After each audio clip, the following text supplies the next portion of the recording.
இது புதினா போட்டுக்கலாம். இப்போ பார்த்தீங்கன்னா எல்லாம் வதங்கணும். வதங்கினதுக்கு அப்புறம் தான் இஞ்சி பூண்டு தக்காளி போட்டு அப்புறம் இஞ்சி பூண்டு பேஸ்ட் போடணும்.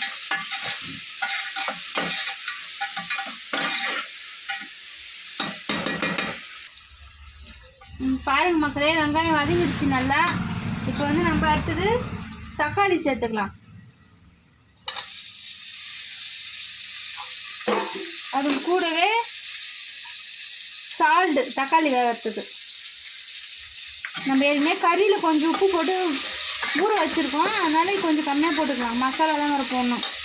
அதுக்கப்புறம் இஞ்சி பூண்டு பேஸ்ட்டு, பிரியாணியோடைய டேஸ்ட்டே இஞ்சி பூண்டு பேஸ்ட்டு தான், அதை சேர்த்துக்கலாம்.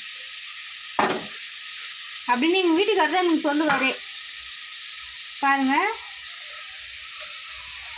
நான் சொல்லலை, பிரியாணி செய்கிறவங்க எல்லாருமே சொல்லுவாங்க.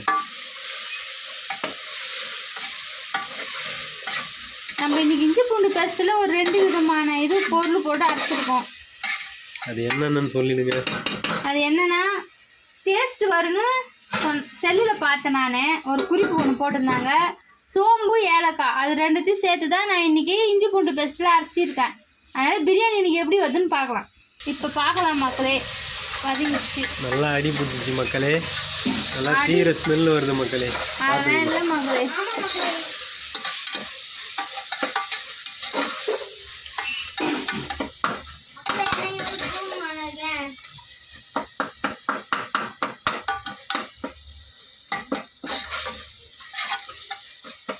அவ்வளோதான், தக்காளி வந்து இப்படி தான் இருக்கணும். பிரியாணி நம்ம கடையில் வாங்குற பிரியாணிலாம் தக்காளி இப்படி தான் இருக்குது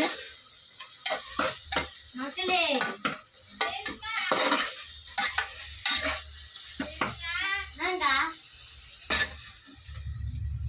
பாருங்க மக்களே, வதங்கிடுச்சு. இப்போ வந்து நம்ம கறியை போட்டுக்கலாம். கறியை போட்டுக்கலாம்.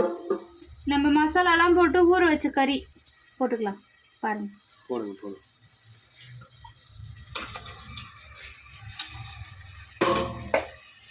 இப்போ ஒரு கிளறிக்கலாம்.